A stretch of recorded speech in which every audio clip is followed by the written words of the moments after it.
after the day after Midsummer's Day. The day after. All I was looking for was it's Friday, Dave. Oh, it is Friday. It's Friday, which means It's still Talks Friday it's Day. Talk Friday. That's all we need to know.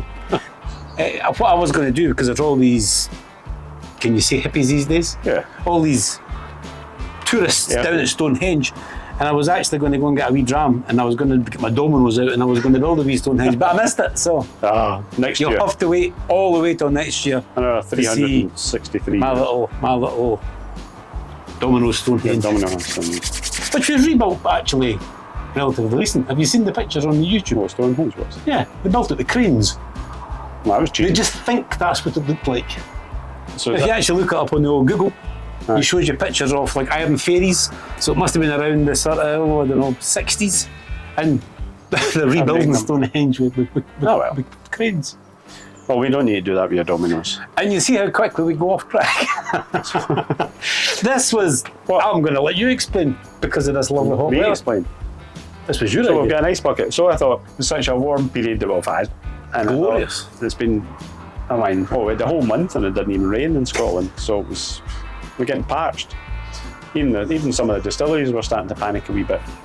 So we thought, what can we have to cool us down? And I thought we could chill some whiskey, stick it in the freezer and let's see what happens, see what it tastes like.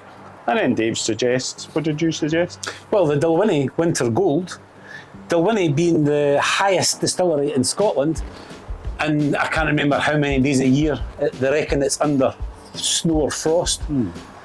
So Dalwhinnie brought out the Winter Gold, which they do exactly as Neil suggested.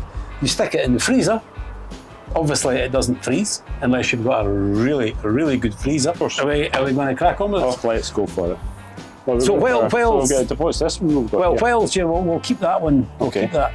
So Dalwhinnie, I'm not going to say they're the first, but the first one I came across with this idea. So as Neil excavates the bottle of Dalwhinnie Winter's Gold, it is kind of frozen in here. I thought that at the same time, if it does this to a Highland malt, we'll also try to see what happens if you put a bottle of Island malt in the freezer. So once Neil gets the excess ice off, I'm doing. Oh, right. I think I'll need to leave that one. Right. I think we need to leave it until it's a better weather. Wow. You'll need to get a wee pick. Oh, you know him? No. Oh, it's brand spanking. Right, get the glasses. We'll push this wee fella to the side here. Oh, that's. Are you going to go up and give it a wee pop at the camera? That is well. See if it makes any difference when it's cold. That is well and truly chilly. Frozen whiskey. So there we go. Oh, look at that. The cork's frozen in it. Give it a No.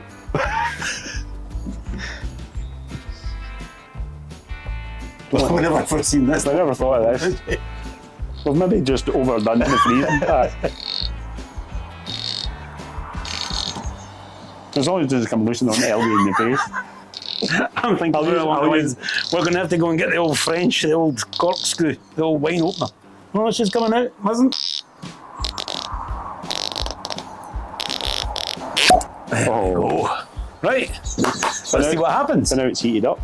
I believe the thinking behind this is you take a drink, it's nice and cold, and there's no real flavour until your mouth warms it up. It's incredibly syrupy. So in theory it should be a little bit thicker as well. Oh, definitely.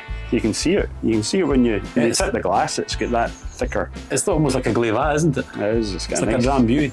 A lovely.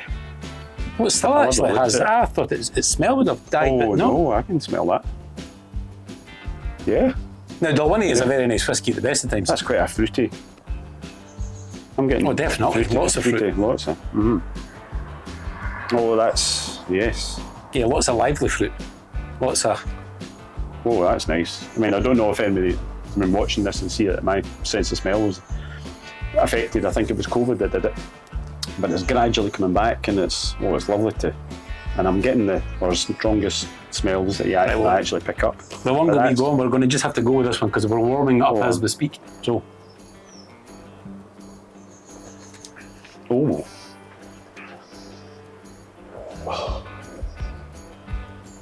Oh, that was quite. So just as expected, It actually goes in your mouth almost tasteless. And then all of a sudden it just... And then it builds up. I think the secret is, if you're going to go to all the bother of super chilling it, you need to drink it, experience it quickly. Oh, well. Or we're now warming it like a brand, like a good brandy. We'd say, yeah, I don't think I've ever done that before, Neil. Well, put a glass down. Well, we put it down and it's not finished. Oh, that was... So in theory, I suppose it's just like putting the ice in your whiskey, but it's not watering it down. It is. It is. And I was thinking we could have cooled the glasses a bit as well. We didn't. Oh, it does smell nice. I am a fan of Dalwhinnie though. I mean, I've always been a...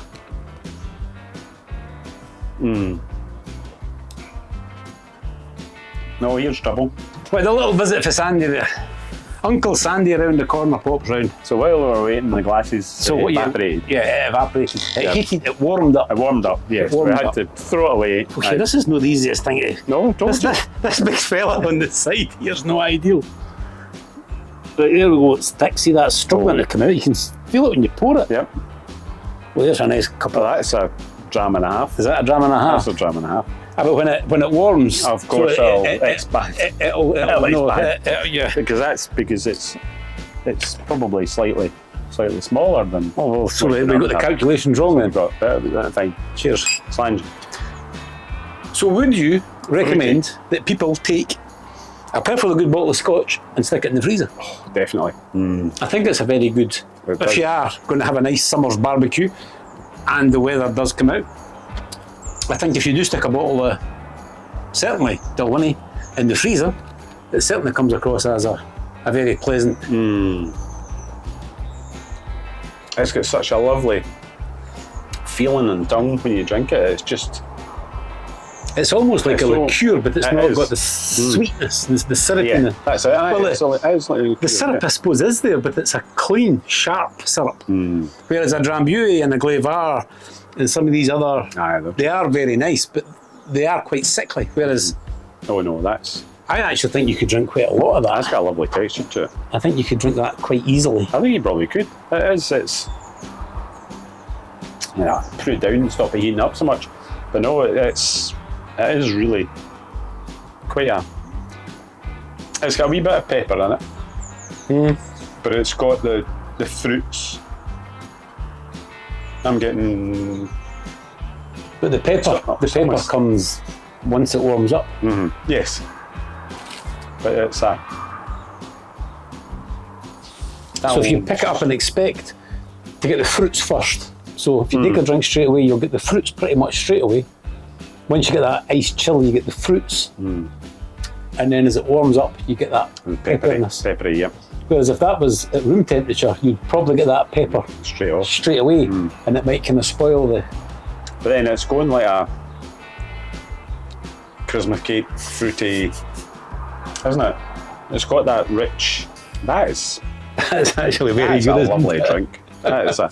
So we're now just going to have one of them in the freezer. But it is one of all the those time. you could just... Well, you wouldn't want it to warm up. Oh, I think you got to let it... You can't just... No, I think you can take a wee bit of time and let it enjoy the different stages of the temperature on it. I think that's one thing, because every time the temperature changes, you probably notice that there's slightly different flavours come through. As I said earlier, I've always liked the Dalwhinnie, but I actually really, really like that. It actually makes me very greedy on that. So I'm going to actually maybe have to put it down. It does actually make me very greedy on it. Yeah, because it's... And even now, it almost leaves you with a much more It has got a quite oily texture quite a to it. tangy. It's also got quite a really strong citrus aftertaste as well. There's certainly no sort of menthol or anything like that in that. It's definitely a... You know what you don't get at all? And it could be the fact that it's been put in ice. You don't feel any burn at all. No, that's true. No, nothing. Nothing. So there's nothing from basically the neck down. There's nothing there. So if you have a little bit of Was it had indigestion- the other night there was the Kilhoman. Yeah. With the Kilhoman, you felt it all the way. Oh yes, you feel like it. But no, with that, oh no. And if you get a really strong whiskey, or maybe some of the Irish stuff, you know, the clear Oh, stuff. the clear Irish. If you take a little drink of that, you feel it sort of burning, and then you know it's strong. If you can actually feel it burning you down back. here, you know that it's probably not fit for human consumption. No, I think there's something wrong with that. If you get it at the back. Not that we've ever tried any of that Irish stuff. Of course not, no. You never really hear much about it these days, do you? It used to be sort of around. No, certainly, I'm sure it's still around. Maybe we've just got a better class of friends now. Oh, right. So they were saying it was Irish. Well, the Irish definitely used to get the blame for it. That's. So it was actually quite nice. So, Mason. So what is that? This is. What ABV is this? 43. 43. So Oh, you wouldn't think that, would you? It's not even a high ABV, No, but I is mean, it? It's only 43. So it's. Freezing it definitely brings down the spirit. I never really noticed that. It is changing as it warms up. It does change. I don't think I like the idea of doing a programme on making people drink whiskey or introducing people into whiskey.